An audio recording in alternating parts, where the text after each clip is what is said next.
The Killing Vote features one man's journey to impart justice for the murder of his daughter. As a terrifying vigilante justice system grips South Korea in fear and fervor, the police rush against time to stop the murders before it's too late. However, Kim Moo-chan and Joo Hyun must also figure out who this person is, but how do you find someone who disguises themselves within the threads of the internet?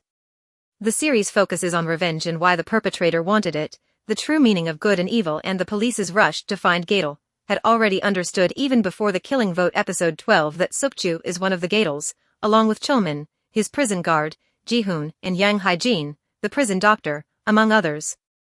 The reason Suk-ju started The Killing Vote with Ji-hoon and the others was to get revenge for Nare's murder at Min-soo's hands.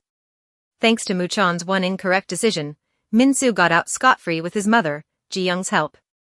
Thus, realizing that there is no help in the justice system, he took justice into his own hands and decided to showcase how swift justice can help not only the victims and their families but can also be a healing process for the nation as well. In a last fight with Chulmin, who insists on his sacrifice to cleanse the world, Suk-ju topples over into the sea along with the only copy of the Killing Vote software. Although Moo-chan tries to get him out of the water, he is unable to find his body and neither do the police in subsequent searches.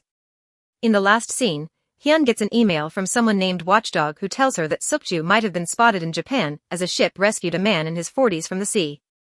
It turns out that Hyun has been doing lecture circuits and whatnot in order to travel to different places and find out what happened to the professor, as she apparently always knew that he didn't die that night. Suk-ju tried to lure Chulmin away from Hyun with the promise of making him his one and only successor. However, Hyun takes Chulmin's distraction and disarms him, and Moo-chan ends up shooting him. In the end, the supposedly lost pendrive is delivered to Moo-chan by an unknown biker out of the blue. Ji-hoon is killed by a bunch of delinquents from his school who come across the bounty on his head and decide that murder money is how they will buy their next bikes. The bounty was put on him and Suk-ju's head by Ji-young, and as he rushes through the streets to stop his father from ending his own life, he and Min are caught and terribly beaten, which ends up taking the young high schooler's life, after Moo-chan realizes that Min-soo's guilt has been hidden right in front of his eyes the whole time, literally. He breaks down the pillar in Ji-young's house to reveal the original pillar and finds huge traces of Nare's blood under blue light. Ji-young, supposedly tired, agrees to give in to the police. However, it comes to light later that her trusted secretary has taken the fall for everything and gone to prison and eventually died. In the end, Ji-young continues to try and exact revenge for her lost status and power with the help of a new recruit and does not face any justice. Yet, played by Hong Jung-hyun, The Killing Vote episode 12 showcases a new character in Ji-young's life who apparently is a genius, much like Ji-hoon. Although we are not given the exact details, it seems like he's also a genius hacker who probably studied in Jodan's college and the person who came first in competitions but was never seen by anyone. He finds a copy of The Killing Vote and gives it to Ji-young and agrees to eventually work with her when he realizes that she will be murdering a few people to get what she wants. What was the significance of Moo-chan's ending scene? Do the Killing Vote start again?